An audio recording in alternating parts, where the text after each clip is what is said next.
Dzień dobry kochani, witam Was kolejny raz Karol, kolejny raz ze studia i kolejny raz będziemy dla Was omawiać pompę ciepła marki Haier, ale będzie jakaś zmienna, ponieważ poprzednio omawiałem dla Was pompę ciepła, która występowała w monobloku, czyli w jednym zwartym klocku mamy wszystko na zewnątrz i wodą doprowadzamy ciepło do mieszkania. A teraz omówię dla Was pompę ciepła, która występuje w splicie. Czyli freonem łączymy agregat z jednostką wewnętrzną, którą tutaj widzicie, a agregat zobaczycie już za niedługo. O czym dzisiaj w ogóle będzie ten film? Będzie na pewno o tym, w jakich mocach możecie dostać takie urządzenie, jakie mamy tutaj sprężarki, jakie mamy funkcjonalności, a funkcjonalności w tym sprzęcie naprawdę mamy dużo, możemy dużo rzeczy podłączyć i sterować tą pompą ciepła. Porozmawiajmy też o rzeczach ważnych, ponieważ Haier w tym roku uruchomił taki specjalny system dla autoryzowanych instalatorów, przez który mogą podglądać parametry na żywo pomp ciepła już zainstalowanych i wiedzieć, czy z taką pompą ciepła przypadkiem coś się nie dzieje. No i odpowiemy sobie też na pytanie, co w przypadku awarii. Czy klient będzie tutaj, że tak powiem, przejdzie ten proces gładko, czy będzie to droga przez mękę. Więc myślę, że dużo tematów na dzisiaj dla Was przygotowałem. Jeżeli jesteście zainteresowani pompą ciepła Haier w splicie, to zapraszam do oglądania. Kochani, teraz polecimy sobie na szybko z warstwą wizualną tego urządzenia. Myślę, że w większości ono i tak będzie zainstalowane gdzieś w kotłowni, albo w maszynowni, pod ziemią, albo w nowych budynkach w specjalnym urządzeniu do tego technicznym, do tego przeznaczonym. Więc myślę, że wielu z Was nie będzie to za bardzo interesowało, więc potraktujmy to po macoszemu. Chociaż to urządzenie można powiedzieć, że po pierwsze jest solidne, solidnie wykonane z dość grubej blachy, więc przez co jest nawet takie, powiedzmy, cięższe, ale spokojnie autoryzowani instalatorzy Haiera to są koksy i oni sobie bez problemu dadzą radę z tym urządzeniem. Fajne, jeżeli chodzi o aspekty wizualne, tutaj, że mamy pozaokrąglane rogi tego urządzenia i przód, że mamy w technologii bardziej takiej zbliżonej do klimatyzacji, czyli przód mamy z takiego białego tworzywa wypolerowanego na wysoki połysk. Tutaj mamy listwę chromowaną dekoracyjną. Z aspektów już bardziej takich technicznych w przedniej części znajdziemy też manometr, który jest analogowy, tak? I bez wchodzenia w sterownik, co już zamiera w pompach ciepła, jesteśmy w stanie stwierdzić, czy to instalator, czy to klient, wizualnie od razu, że mam takie, a nie inne ciśnienie w instalacji. Jest ono w normie, jest ono za wysokie lub jest za niskie.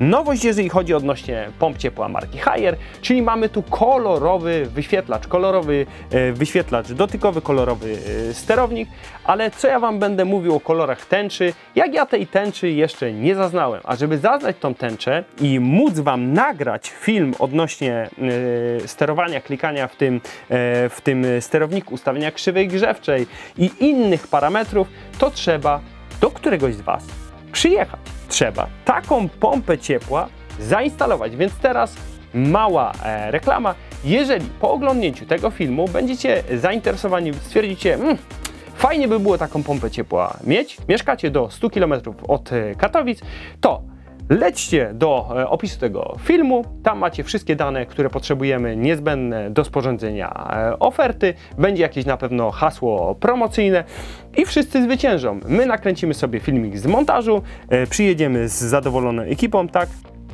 a Wy będziecie zadowoleni z tego jakże zacnego urządzenia.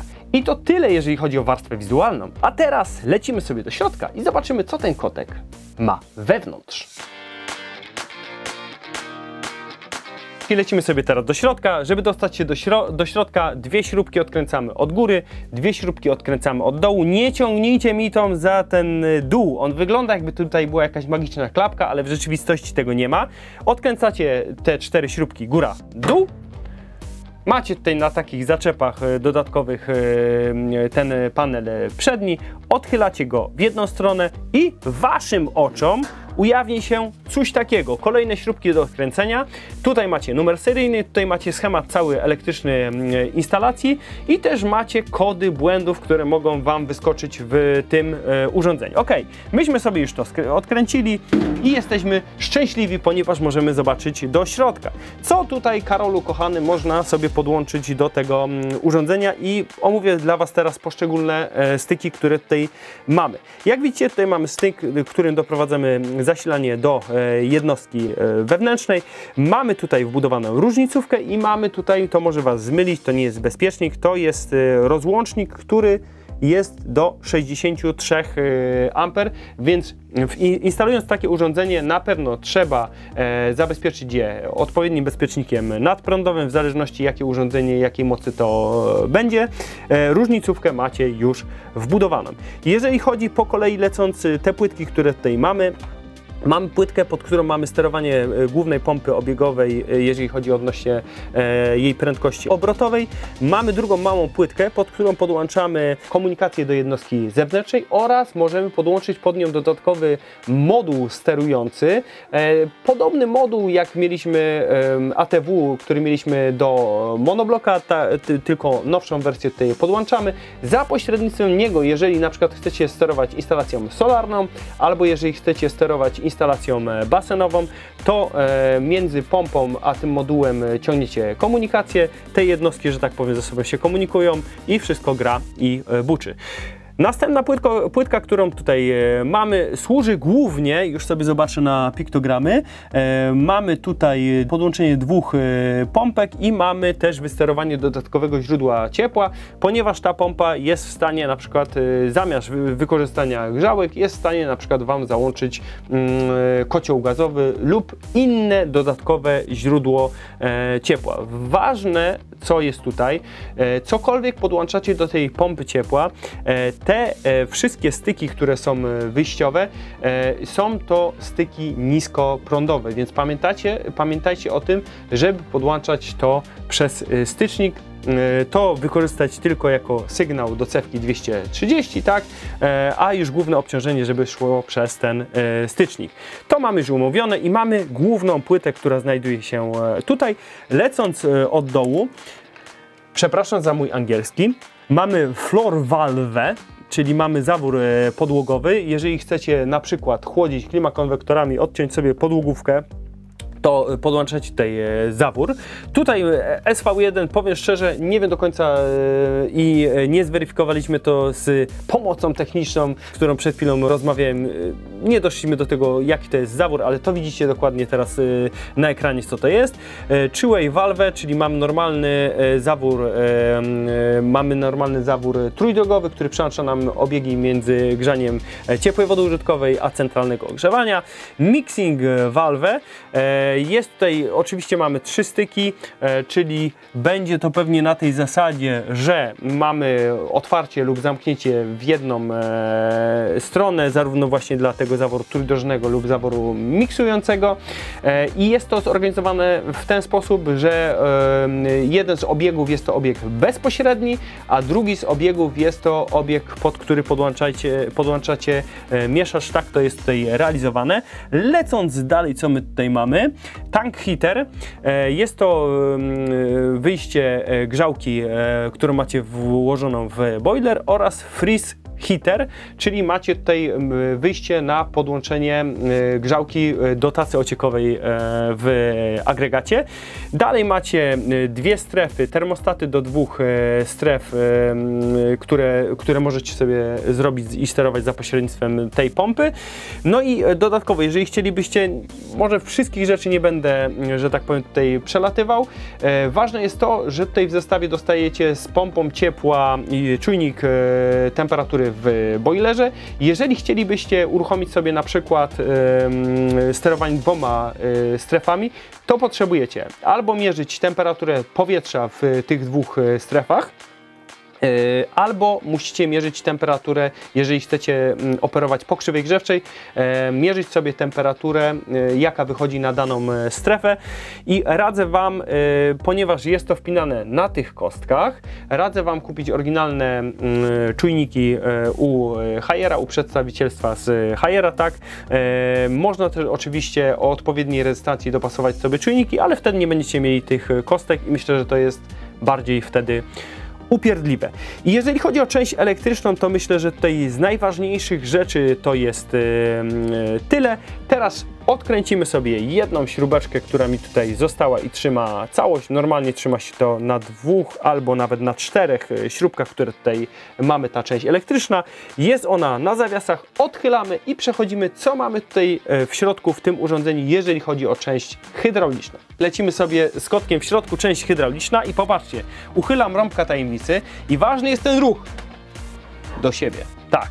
To jest najważniejsze. Dlaczego? Mamy tutaj tyle kabli i na tyle elastycznych. Ok, mogłyby być troszeczkę inaczej poupinane, ale powiem szczerze, w ogóle mi to nie przeszkadza. Jest przejrzystość, że tak powiem, jest prostota tutaj w środku i kabli jest na tyle i są na tyle elastyczne, że mogę sobie właśnie zrobić taki trik i mam dostęp do wszystkich elementów w jednostce wewnętrznej tych elementów hydraulicznych. Co my tutaj mamy?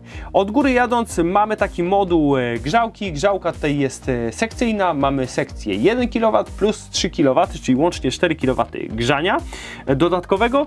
Na tym mamy zainstalowany automatyczny odpowietrznik, który możemy na sztywno, że tak powiem, zakręcić i mamy tutaj zawór bezpieczeństwa, który uchyli nam się, jeżeli w instalacji mamy powyżej bodajże 3 barów. Jest on odprowadzony tutaj do samego dołu, więc nie będzie Wam tutaj rozbryzgiwać się woda po całym urządzeniu.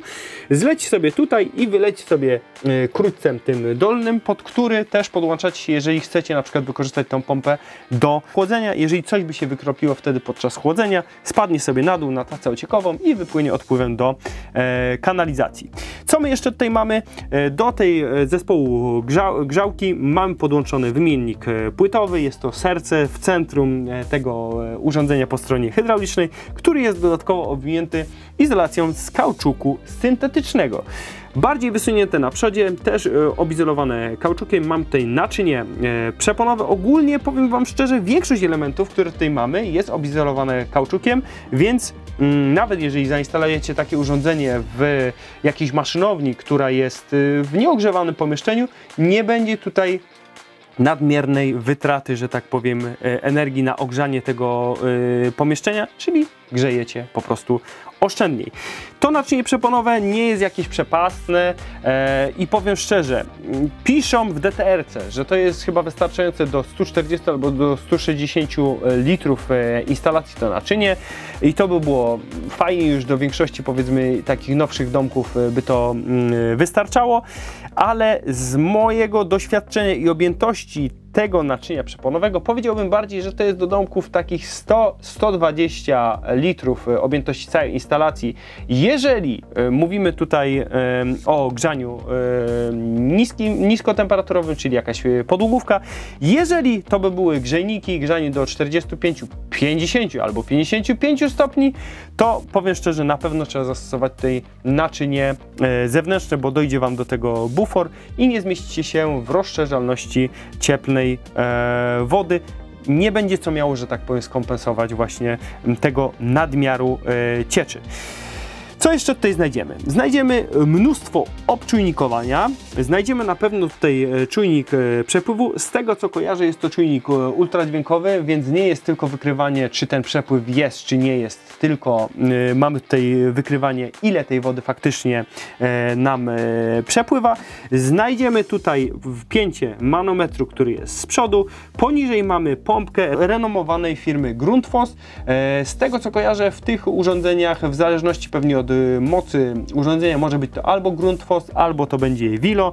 Obydwie marki renomowane i te pompki po prostu są dobre, działają, nie zużywają nadmiernej ilości energii, a robią robotę. O tym, że już wszystko jest obizolowane w środku, to Wam powiedziałem. Ostatnie, na co należy zwrócić uwagę w tym urządzeniu, jest ten oto filtr siatkowy, zlokalizowany nieco głębiej. Nie we wszystkich pompach ciepła jest tak, że ten filtr jest na niego wygospodarowane w środku przestrzeń, gdzie niegdzie trzeba na przykład ten filtr montować poza urządzeniem, co w jakiejś tam części, powiedzmy, no pogarsza nam tą i utrudnia troszeczkę i przedłuża instalację. Fajnie, że tutaj mamy to zainstalowane w środku. I jeżeli chodzi o to urządzenie, tą część wewnętrzną, to myślę, kochani, że wszystko. Teraz sobie to ładnie skręcimy do kupy i przechodzimy do agregatu. Kochani, teraz zanim przejdziemy sobie do agregatu, do omówienia, jak on wygląda z zewnątrz, chociaż jaki jest agregat, każdy widzi i co on ma potem w środku, to kilka ważnych danych technicznych i takich uwag technicznych. Część rzeczy, żeby Was nie zanudzać, może najpierw to, co dla mnie jest ważne, o czym zapomniałem, albo może niewystarczająco to podkreśliłem. Trzeba powiedzieć tutaj, podpierając się z kartki bardzo profesjonalnie, że mamy możliwość sterowania 2 obiegami grzewczymi. Już o tym Wam mówiłem przy omawianiu płyty sterującej i jak to jest realizowane. Warto powiedzieć i podkreślić to, że mamy tutaj możliwość sterowania 2 obiegami grzewczymi, czyli ustawienie 2 niezależnych krzywych grzewczych dla wyższego i dla niższego parametru. Mamy potwierdzenie, że to po prostu tutaj działa, że nie trzeba żadnych dodatkowych sterowników, żeby to było płynnie, tylko jest to działanie zaworu mieszającego proporcjonalne.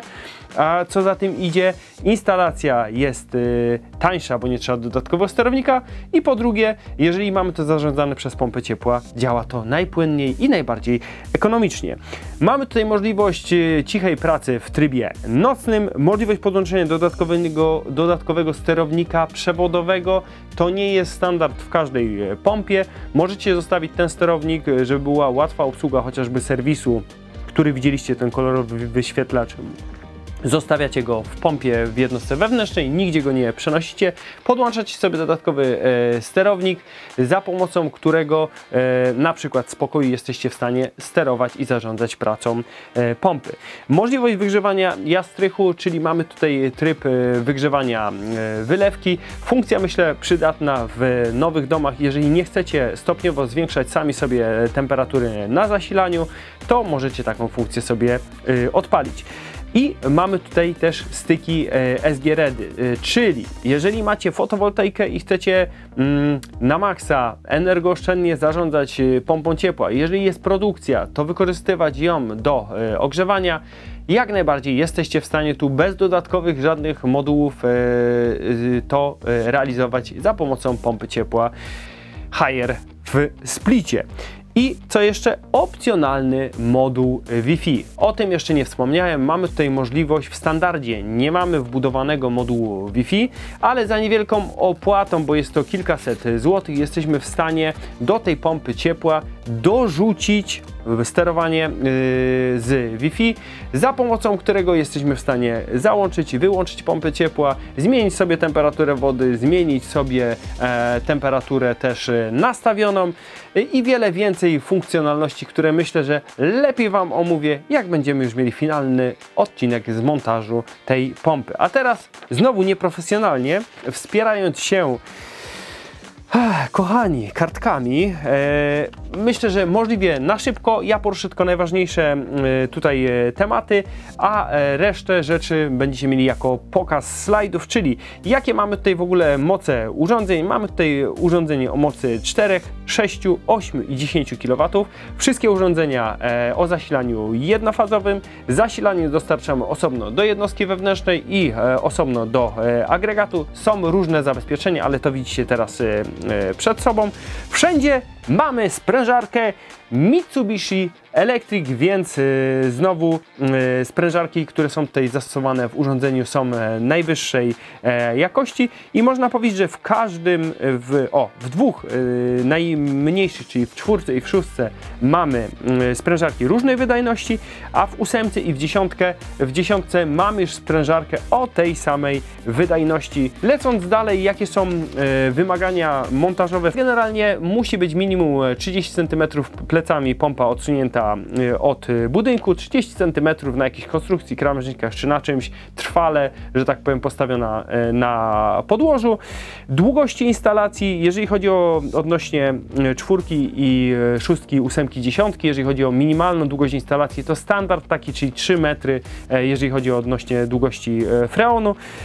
Jeżeli chodzi o maksymalną długość instalacji, już nie wnikając w przewyższenia, to jest 30 metrów dla urządzeń mniejszych, 4-6 kW i dla urządzeń 8-10 kW to mamy nawet 50 metrów freonu, bo też czasem pytacie o to, jakie długie przewody freonowe jesteśmy w stanie zrobić. Oczywiście, im dłuższa instalacja, pewnie powyżej gdzieś około 10-12 metrów, wydajność takiego urządzenia będzie spadać. Trzeba to czasem uwzględnić, bo w przypadku bardzo długich instalacji, czyli właśnie takich 30-50 metrowych, już ten spadek wydajności będzie odczuwalny i nie będziecie mieli przy maksymalnym, że tak powiem, maksymalnym wkręceniu sprężarki, przy maksymalnym mrozie, nie będziecie mieli dostępnej dokładnie takiej mocy, jaka będzie wynikała z tabeli wydajności danego urządzenia, a tabele będą na samym końcu.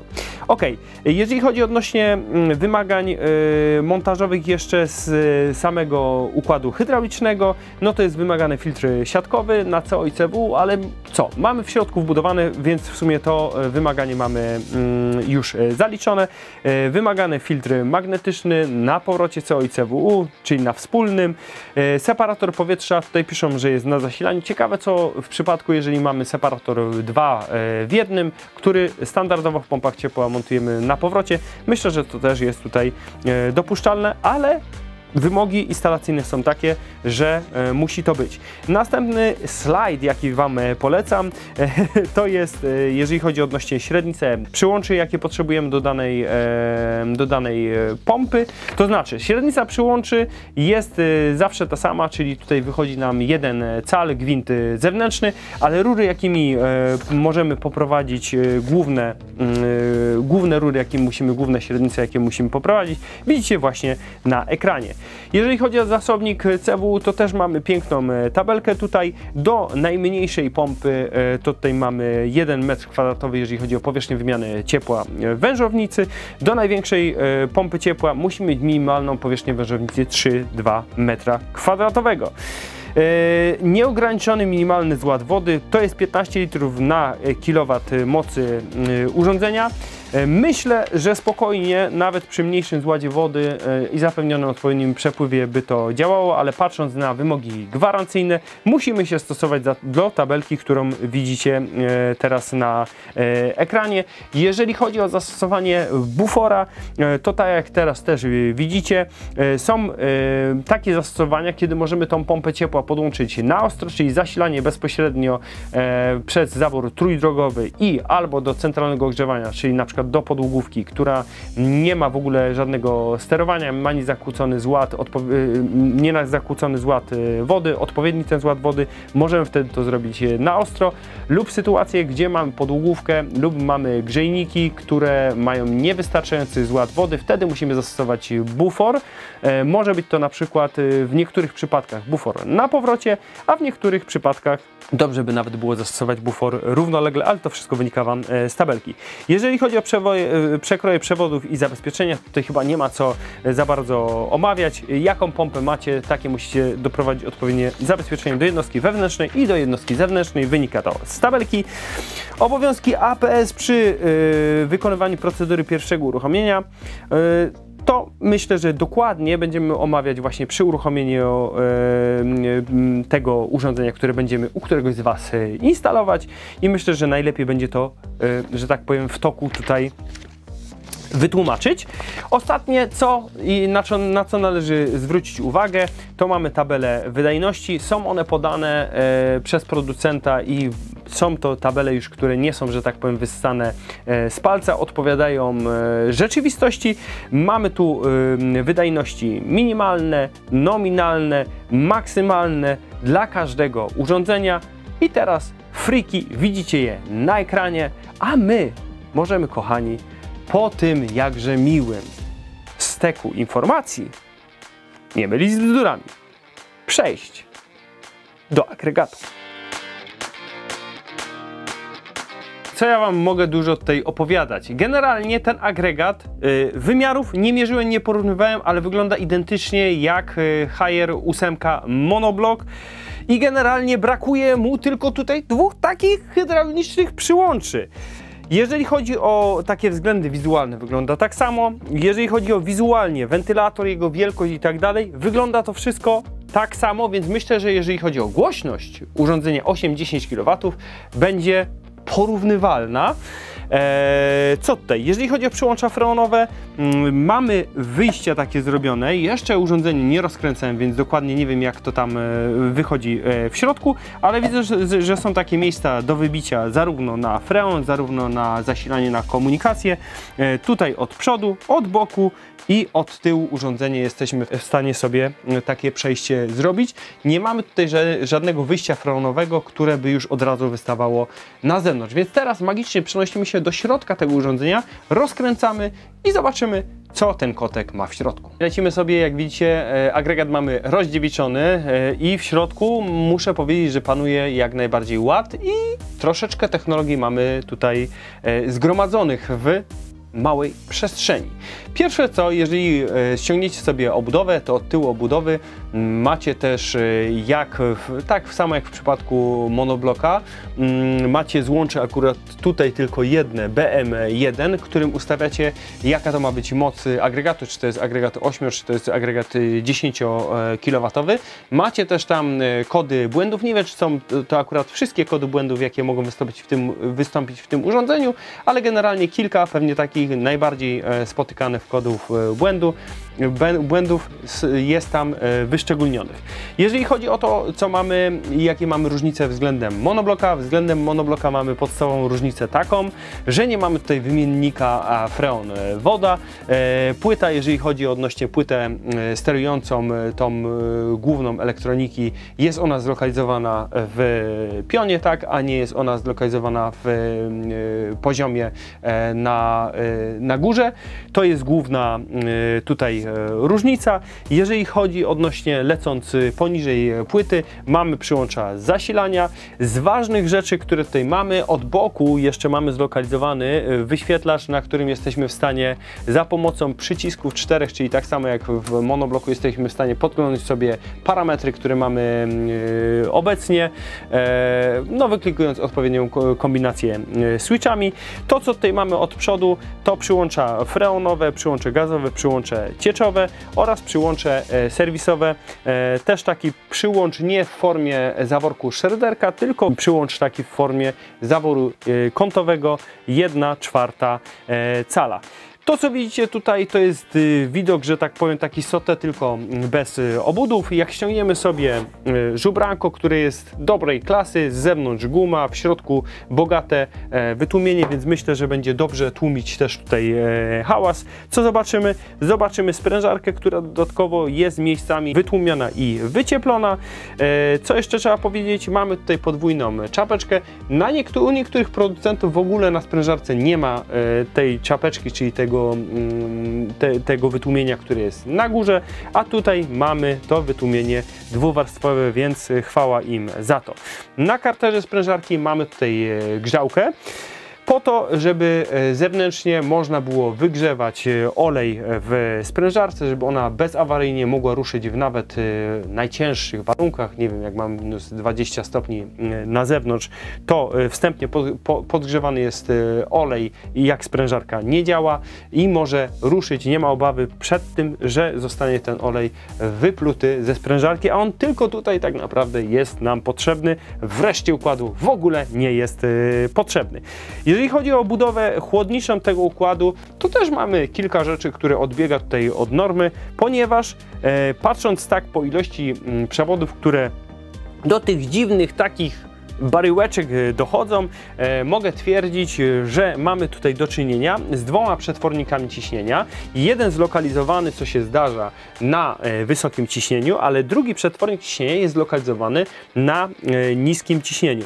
Więc nie mam tutaj klasycznego układu, gdzie mamy dwa presostaty zabezpieczające tylko nam przed krytycznym wysokim i krytycznym niskim ciśnieniem, tylko logika agregatu, jej algorytm jest w stanie dopasować wykonywać swoją pracę dokładnie. Nie tylko po temperaturach, zbierając temperatury z układu, tylko również poprzez dokładne analizowanie ciśnienia, które w danym miejscu w układzie występuje. Dodatkowo jeszcze producent tutaj zastosował na wysokim ciśnieniu, jest to wpięte równolegle w to samo miejsce, gdzie mamy ten przetwornik ciśnienia, jest wpięty presostat wysokiego ciśnienia zabezpieczający nam przed nadmiernym ciśnieniem 4,11 MPa, czyli przy ciśnieniu 41,5 bara wywali nam wysokie ciśnienie i pewnie urządzenie przestanie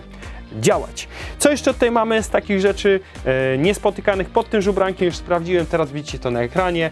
Nie tylko piszą w prospektach, że mamy sprężarkę Mitsubishi, mamy taką sprężarkę tutaj na serio i powiem tak, że ta sprężarka nie jest największych rozmiarów jak sprężarka o tej mocy. I czy to jest dobrze, czy to jest źle? Jeżeli ta sprężarka ma swoją wydajność, to ja uważam, że to jest bardzo dobrze, ponieważ sprężarki, które jednorazowo mają na jeden obrót, że tak powiem, rotora, czy czego by tam nie było, czy one są dwurotacyjne, scrolle i tak dalej, jeżeli mają mniejszą wydajność na jeden obrót sprężarki, to wtedy są w stanie się do tych częściowych obciążeń, czy do minimalnych obciążeń są w stanie lepiej się dopasować i za sprawą tego też mają wyższą sprawność w przypadku właśnie tych minimalnych i tych średnich modulacji, więc jak dla mnie na plus. Z rzeczy, które jeszcze tutaj mamy, które nie są takie na co dzień, że tak powiem, spotykane, zazwyczaj mamy coś takiego, że mamy dużo większy zasobnik gazu, silnika w formie gazowej powracającego do sprężarki niż tutaj. Tutaj mamy mały zasobnik i taki rozdzielacz czynnika, który jest na sprężarce, powiedzmy, że standardowe rozwiązanie. Nieco większy zasobnik czynnika w formie gazowej zlokalizowany przed sprężarką i mamy też zasobnik czynnika, do którego wchodzi tylko jedna rurka, podpięty do rury cieczowej i jest to zasobnik właśnie ciekłego czynnika. Widocznie wyszło z badań, że takie rozwiązanie jest najlepsze i część czynnika, jak będzie trzymana w formie cieczowej i w formie gazowej, jest to dobre rozwiązanie. Dodatkowo, co można zaobserwować, obserwując tą całą topologię, jak idą nam przewody, to zaraz za zaworem kątowym, jak możemy zobaczyć, występuje zawór typu bypass i tutaj się zastanawiam, jaka jest funkcja tego zaworu.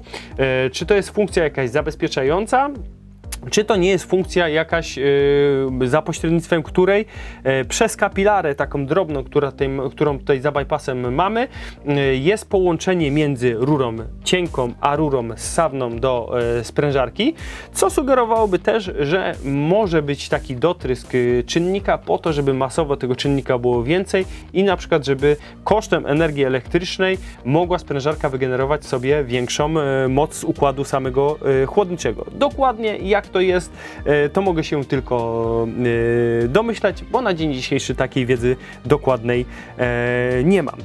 Jeżeli chodzi odnośnie elementu rozprężnego, to standardowo, jak to w pompach ciepła, mamy tutaj elektroniczny zawór rozprężny, który dokładnie jest w stanie nam dostosować przez tą płytę sterującą, która daje nam sygnały, dostosować swoje otwarcie po to, żeby wygenerować nam jak najwięcej mocy w danym momencie i zrobić to jak najsprawniej, czyli zużyć jak najmniej energii. Poza tym standardowy układ chłodniczy, czyli mamy tutaj kolektor ssawny, mamy tu kolektor cieczowy, tak, który wchodzi nam do wymiennika, wymiennik dwurzędowy, który ma lamelki zabezpieczone w technologii Bluefin.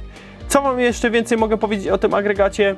Z zewnątrz już mówiłem, wygląda bardzo podobnie do monobloka, nie wiem czy dokładnie te same wymiary. Z tyłu mamy taki oto czujnik temperatury zewnętrznej i myślę, że już zbyt wiele się nagadałem na temat tego agregatu. Trzeba go teraz zwinąć i co? I przejść do podsumowania i poruszenie jeszcze bardzo ważnych kwestii, jeżeli chodzi o uruchomienie i jeżeli chodzi o gwarancję. Kochani, a teraz już praktycznie na koniec lecimy sobie z ważnymi tematami, które miałem dla Was poruszyć. Jednym z nich jest to w ogóle Haier, co to za marka, co to za urządzenia i czy warto w to iść. I po stronie, że warto w to iść i to tak serca mojego płynie, że dobre to je, bier pan to. A w liczbach jak to wygląda? Wygląda to tak, że Haier jest i urządzenia marki Haier są sprzedawane w blisko 200 krajach na całym świecie. W 133 krajach mają swoje fabryki i nie tylko to, że mamy tutaj sprężarkę z Mitsubishi, że nie jest to tylko serce, tylko Haier i Mitsubishi mają wspólne laboratoria, w których rozwijają swoje urządzenia chłodnicze, rozwijają swoje urządzenia grzewcze i razem dbają o to, żeby one były coraz bardziej wydajne, sprawne i żebyście mniej płacili kasiurki za użytkowanie tych urządzeń. Więc tak to, kochani, wygląda. Jest to coraz większy gracz, nie tylko AGD, jakieś drobne właśnie lodówki i tak dalej, tylko też urządzenia do ogrzewania i myślę, że tutaj będzie przyrost w najbliższych latach coraz większy. Dodatkowo od 1 kwietnia należy napomknąć, że Haier uruchomił tutaj, jakoś to się ładnie nazywało, ale takie centrum nadzorcze dla APS-ów, czyli autoryzowanych punktów serwisowych, jak i dla przedstawicielstwa Haiera, czyli zdalnie mają nadzór nad każdą pompą, która jest zainstalowana, po to, nie żeby się Was śledzić i patrzeć, jak tam macie ustawienia krzywych grzewczych, ale po to, żeby wiedzieć, czy z tymi urządzeniami wszystko jest w porządku, żeby zapewnić gwarancję 5-letnią, o której szerzej powiemy za chwilę. Warto powiedzieć tutaj jeszcze to, że wszystkie urządzenia, jeżeli chodzi o odnośnie Haiera, są na liście Zoom, czyli wszystkie te urządzenia możecie na nie wziąć dotację, na przykład z czystego powietrza, nie będzie z tym najmniejszego problemu. Przechodząc dalej, co należy powiedzieć, jeżeli chodzi odnośnie samego uruchomienia pompy ciepła i jeżeli chodzi odnośnie kwestii gwarancyjnych, kto za co odpowiada, czy wszystko jest na głowie instalatora, czy cała gwarancja jest po stronie Haiera, jak to wygląda, już Wam mówię. Jeżeli chodzi o uruchomienie tego sprzętu, może Wam je zainstalować taka osoba, na przykład jak ja, posiadająca uprawnienia autoryzowanego tego punktu serwisowego, ale możecie też zainstalować taką pompę ciepła wedle wytycznych, co jest bardzo istotne, czyli wszystkie średnice są istotne, podłączenia elektryczne, tak jak Wam mówiłem tutaj odnośnie tych styczników na przykład zewnętrznych, no nie możecie jakichś krzywych akcji zrobić, że bezpośrednio podłączyć tutaj grzałkę pod płytę główną, bo ją spalicie przy pierwszym uruchomieniu, więc jeżeli wykonacie taką instalację wedle wytycznych Haiera, które są ogólnodostępne, przyjeżdża do Was autoryzowany punkt serwisowy, uruchamia, oczywiście takie uruchomienie jest odpłatne, ale wszystkie informacje macie zawarte na stronie Haiera, ile to kosztuje, co i jak. Adres wyświetla Wam się poniżej i jest w opisie tego filmu. Przyjeżdża ktoś taki autoryzowany serwis, sprawdza, czy wszystko jest ok, robi kielichy w przypadku instalacji freonowej lub rozciąga miedź i robi kielichy, sprawdza szczelność, robi próżnię i tak dalej, sprawdza wszystkie podłączenia elektryczne, uruchamia Wam urządzenie i dzięki temu zyskujecie 5 lat gwarancji. Warunkiem gwarancji jest to, że będziecie corocznie, przynajmniej raz do roku, wykonywać odpłatny przegląd serwisowy, żeby też to urządzenie było utrzymane w należytym stanie. I jeżeli chodzi odnośnie tego, co się wydarzy, jeżeli powiedzmy uruchomiliście tą gwarancję, już przyjechał do Was autoryzowany serwis, wystąpiła awaria, powiedzmy, że mamy tą przysłowiową awarię w Wigilię, bo najczęściej przecież tak się wydarza, chociaż szczerze, jeszcze awarii w Wigilię nie mieliśmy, ale powiedzmy, że macie taką awarię, gdzie się macie zwrócić i kto jest odpowiedzialny tutaj, kto jest tutaj gwarantem. Głównym, nadrzędnym gwarantem w ogóle na to urządzenie, jeżeli ono jest wedle warunków gwarancyjnych uruchomione, jest firma Haier tutaj, przedstawicielstwo na Polskę, czyli jeżeli pan Kazek się uchylił, wyznaczą pana Gienka albo pana Karola, który przyjedzie i kolejny autoryzowany serwis ma zrobić reakcję, ma naprawić wam urządzenie i wy macie się tym w ogóle nie przejmować, macie mieć bezawaryjnie działające urządzenie jak najdłużej, czyli ta profilaktyka dzięki nadzorowaniu zdalnemu pompy i szybka diagnostyka, szybkie usuwanie ewentualnie usterek, jeżeli takie usterki by wystąpiły, bo w sumie nie ma rzeczy, które się nigdy, że tak powiem, nie zepsują. I tak to, kochani, mniej więcej wygląda. Nie zostajecie tutaj na lodzie. Myślę, że to jest bardzo dobra praktyka. Może dochodzić też do takich sytuacji, jeżeli na przykład kupilibyście urządzenie z montażem i firma byłaby z daleka, to z tego, co kojarzę, Haier jest w stanie nawet, żeby szybciej przyjechała do was osoba, która mieszka bliżej, taki autoryzowany przedstawiciel, wysłać właśnie do takiego bliższego wam punktu serwisowego prośbę o to, żeby przyjechał do was i szybciej zrealizował ewentualnie naprawę takiego urządzenia. Więc tak to, kochani, na dzień dzisiejszy tutaj wygląda. Dwa słowa podsumowania. Na pierwszy rzut oka mogę powiedzieć, że urządzenie, które jest warte uwagi. Mam nadzieję, że wytrwaliście, dotrzymaliście, kochani, do tego miejsca. Więcej będę mógł powiedzieć, jak to urządzenie odpalimy, jak go posłuchamy, podotykamy, poustawiamy. Wtedy myślę, że będzie to bardziej pełną gębą wypowiedź z mojej strony. A jeżeli tutaj dotrwaliście i na przykład jesteście zainteresowani splitem, no to wiecie, co zrobić. Zgłosić się, macie wszystko w opisie filmu, z jakimi danymi, ale specjalna promocja dla was. Powiedzmy, że mamy dla was 3 urządzenia, takie jak tam stoją, monobloki 11 kW w promocyjnej cenie, której na bardzo popularnym forum aukcyjnym nie znajdziecie. Więc jak jesteście zainteresowani, to też zgłaszajcie się do nas z wytycznymi czy z odpowiednim hasłem. Wszystko macie w opisie tego filmu. A ja się, kochani, już z wami żegnam i do zobaczenia w następnym odcinku z montażu, mam nadzieję, tej pompy ciepła albo jakiejś klimatyzacji i pewnie to będzie marka Haier. Cześć!